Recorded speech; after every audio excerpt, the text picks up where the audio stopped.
The period panel is sponsored by Active Iron. Use the code HERSPORT30 on their website www.activeiron.com to get 30% off. First off, delighted to welcome Niamh Mallon, down Camogie player and sports scientist with Orreco, to the show. Hi Niamh, how are you? Thanks a million for having me. No worries. I thought it was a bit funny. It's Niamh Mallon introducing Niamh Mallon. I didn't realise for a while. I only copped it yesterday. Yeah, the email chain was a bit confusing over the week there, but yeah, we've got there in the end. First off, tell me a bit about what you do at Orreco. So my role at Orreco is split, I suppose, between like a sports science performance nutritionist role. So the company itself, its background is in blood biomarkers. So essentially we run blood panels on athletes, and based off those results, then we can sort of provide nutritional recovery, to an extent, training recommendations based off where the athlete's at that point in time. And I suppose maybe 2 to 3 years ago, the company sort of wanted to branch out and seen a gap in the field in terms of the female athlete. And ever since that, Dr. Georgie Brumvilles has sort of driven the female athlete side of things within the company. And I work predominantly now on the female athlete side of things, where we factor in the menstrual cycle, look at sort of female specific considerations for athletes. So yeah, a very varied role, but very enjoyable at the same time. Yeah, no, definitely really, really interesting. And for anyone that's not familiar with FitrWoman, the app, can you tell us a bit about that? Yeah, so FitrWoman, the app, essentially it's a menstrual cycle tracking app, whereby we can provide, based on where you are in your cycle, we provide some simple recommendations around training, nutrition, recovery, things like that. Obviously, everybody's cycle is very, very different, very, very individual. But we feel that the FitrWoman app, it's a free to download app on both the App Store and Google Play, is very beneficial, not just to the elite athlete, and it is used widely, from elite athletes, in the sort of I'm trying to think of the word here, like Chelsea women are using FitrWoman, right down to sort of the recreational athlete, running a 5K on a Saturday morning. So it's broad ranging. It looks as the female athlete first and foremost as a female, and then sort of factors in, the exercising and the sporting component as well. Yeah, it's kind of the first app that I would ever come across that for tracking your cycle and tracking your period that wasn't kind of orientated around having children. And and it makes total sense, because there's so much more to tracking your cycle and so much that you can learn. So you're obviously hugely familiar with the menstrual cycle. Tell us a bit about it and getting to understand training around it. Yeah, so I suppose at FitrWoman and in our female athlete program, we've split the menstrual cycle into 4 key phases. So essentially the menstrual cycle, it's a continuous process of fluctuating hormones, for roughly 28 days. And then that process starts again. So phase 1 is obviously menstruation, and that's when you're on your period. And a lot of people and a lot of females tend to think of the menstrual cycle just as that, 5 to 7 days in the month where you're bleeding, whereas it's definitely not. It's more of it's a full cycle, essentially, and these hormones will sort of dictate, how you should eat, how you should train, how you should fuel, how you feel, how you move, essentially. So, getting to know that and getting, familiar with your own cycle, as I mentioned before, it's a very individual process. So getting familiar with your own cycle is massively important. I suppose before I get into the phases, I think it's really important to say that, a lot of people, females in particular, sort of see the menstrual cycle as a disadvantage, whereas we, at Orreco, at FitrWoman, the athletes we work with, it's a really advantageous, it's something that males don't have, that we can use as a dial, essentially, is that your body's fit, it's healthy, it's happy. And if your menstrual cycle's not there and you're not menstruating regularly, that's definitely a red flag, in terms of there's something off, within your body, and that's something that you need to get to the bottom of. But in terms of FitrWoman and the menstrual cycle, we've broken it into 4 key phases. So phase 1, menstruation.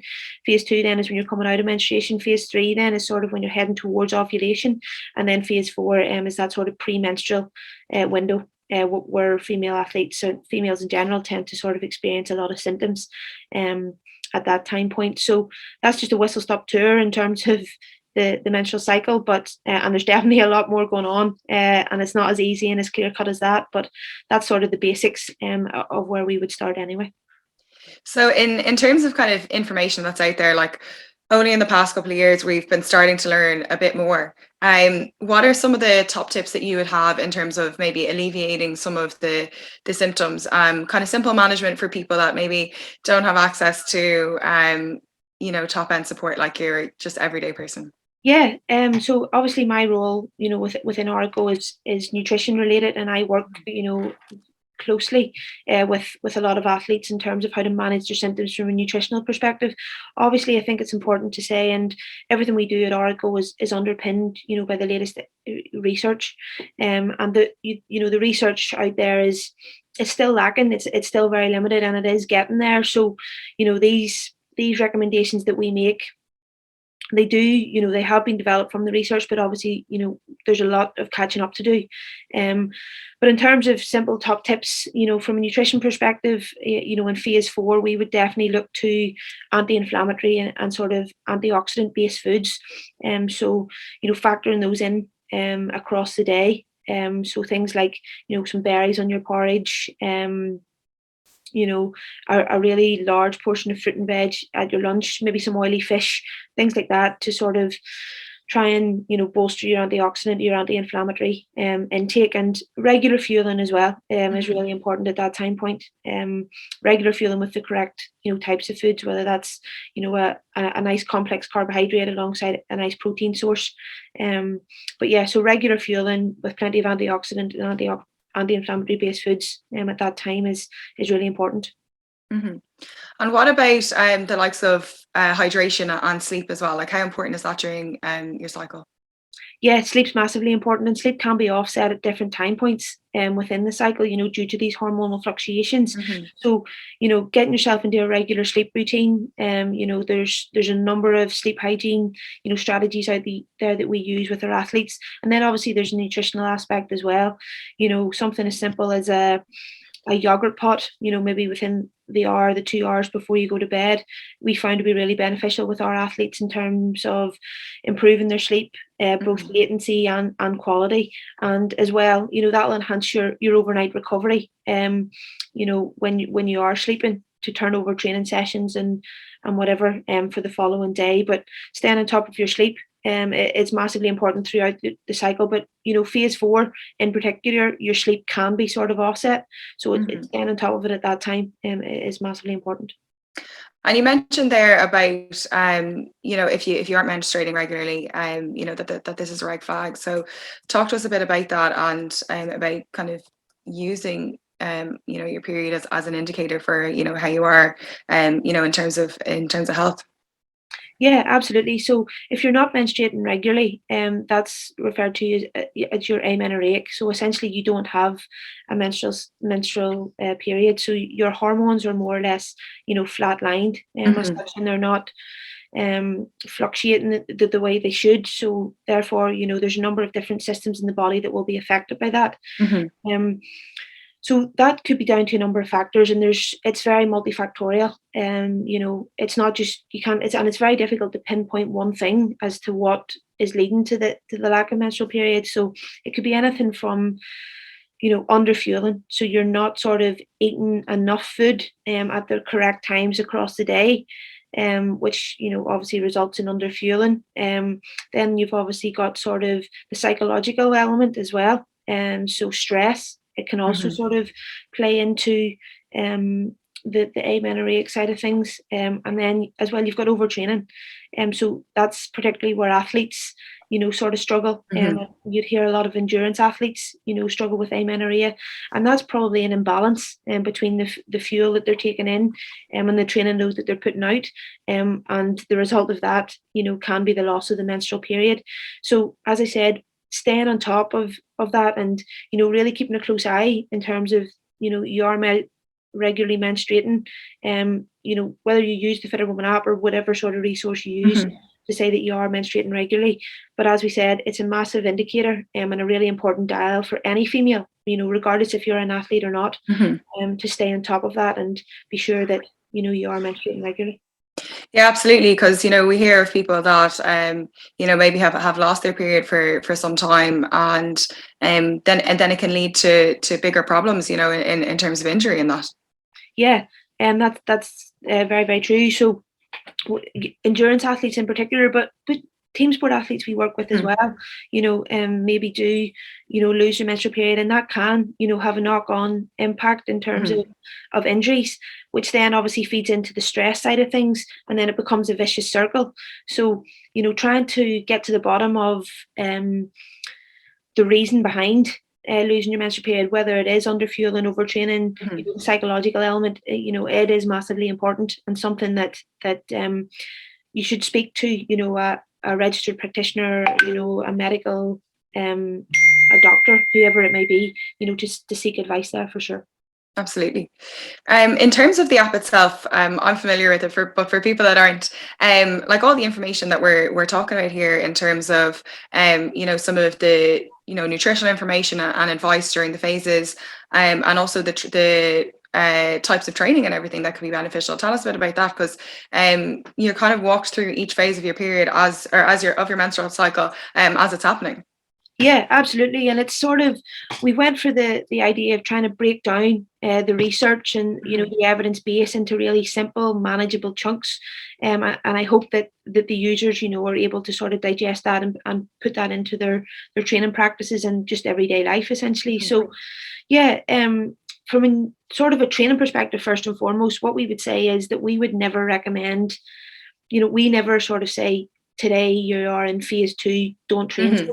It's more about getting you into the best possible position to train or to exercise, if that makes sense. And we would never say to an athlete, whether you are playing, soccer at the highest level, or if you're going out for a run, not to partake.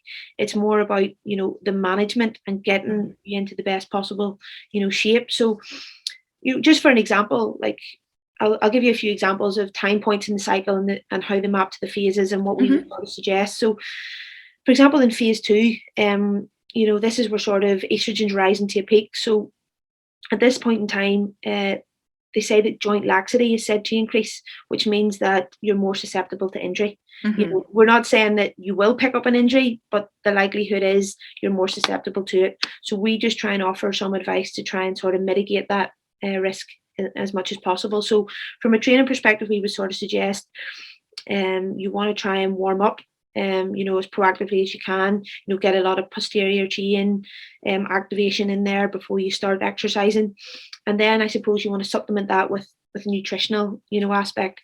So something as simple as maybe taking on board some collagen at that, throughout that phase, maybe be beneficial to offset that injury risk.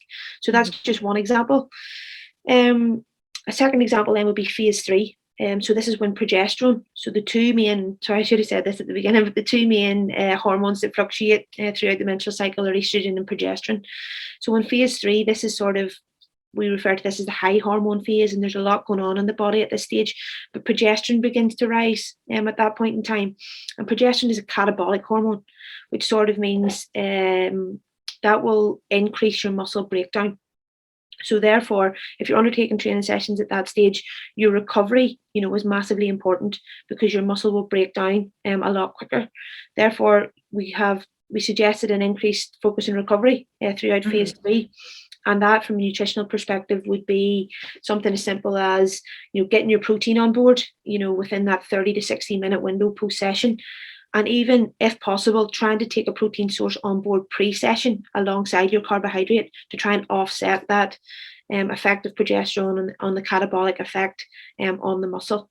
So they're just two sort of simple, practical tips based on where you are in your cycle that may be beneficial in terms of your performance and your recovery.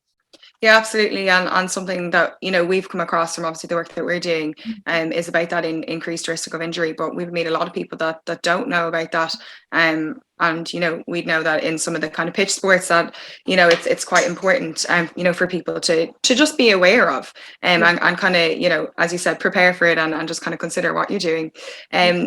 speaking of teams, talk to us about the teams and athletes that you've worked with. So you've mentioned working with Chelsea.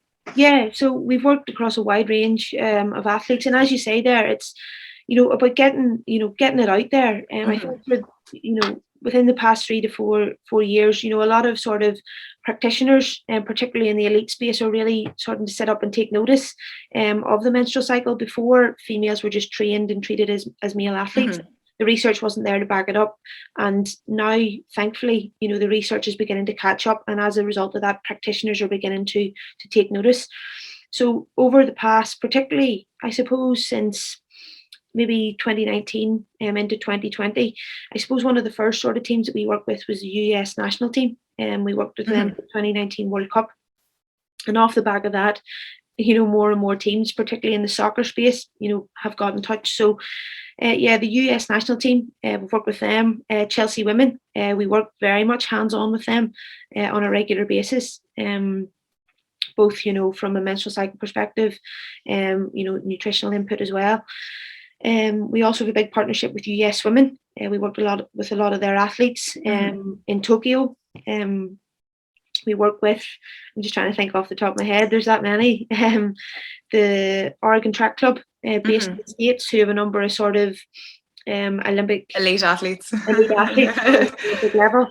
There's a wide range of athletes, and I'm trying to think of more as well off the top of my head here as I sit here, but they'll come to me over time. But we work across a wide range of sports as well. So anything from sort of team-based sports like the soccer teams, the swimmers, and then we work with a lot of individual athletes. We work with skateboarders. Gwen Jorgensen would be sort of an elite endurance athlete. But learning loads all the time with them, and obviously, like you're talking about the US team, who obviously saw success with that World Cup. So to be able to work with that caliber of athlete, but also like you're giving them information that is enhancing their performance. Yeah, absolutely. A massive component of what we do is education. So essentially, we want to sort of equip these athletes to run with it. Give them the autonomy to go and do it themselves. It's fine that we're here to provide them the support, and we're more than happy to do so.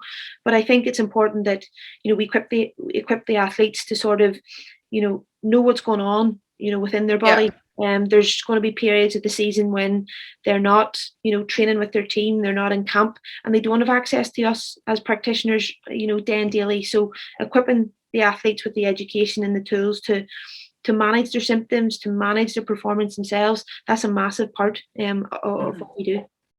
And one thing I wanted to ask you about, just in terms of kind of advice for people, because obviously this information is becoming, more common. Like people are becoming more aware of it, and that's obviously something that we're trying to do here, is to educate people a bit. But at the same time, like we're talking here, not everybody has access to teams, like in terms of the kind of standard that they're at, as elite athletes. So for your kind of club level athlete, we don't want them to get in their heads too much about their menstrual cycle or their period as well, because you can get bogged down by like periods and performance, and just because you've had one bad performance on your period, it doesn't always mean that it's actually down to your period, and you can still perform on your period or during different phases where you might be experiencing different symptoms and stuff. So what's your best advice there in terms of trying to absorb the information and use it to your benefit, but also not overwhelming yourself at the same time? Yeah, absolutely. And as I sort of mentioned there, we never say to an athlete, do not play today, do not perform today, do not take to the field. It's more about, getting the athlete or getting, whoever it is in the best possible shape, to perform. And as I said, I've said this quite a bit, everybody's individual, everybody's different, their cycle's different. So I think it's really important that you get to know your own cycle, and how to do that. A very simple way is just tracking on the FitrWoman app. There's a notes section in there where you can note down, how you're feeling today. There's a sort of symptom logging section in the app as well. So just trying to keep track and then tracking those trends over time, and you will. It's amazing to see how quickly you can, begin to see trends emerging through different phases of the cycle. Once you sort of get an understanding of those trends, then applying these sort of simple tips, actionable tips that are available in the app to try and mitigate what you are experiencing. But as I say, yeah, don't get too bogged down in it. It's important to understand your body, to know your body, and accept we're all female. There's going to be days where we're going to feel rubbish. We're not going to, want to train. We're not going to want to perform. But I think just accepting that for what it is massively important as well. But yeah, getting to understand your body, understand, throughout the different phases, the symptoms that you're experiencing, and then trying to offset those as much as possible is the advice that I would give you. Yeah. Brilliant. Obviously, you are doing a lot yourself as well, so you're trying to balance playing and also all this information. So what have you learned yourself as an athlete?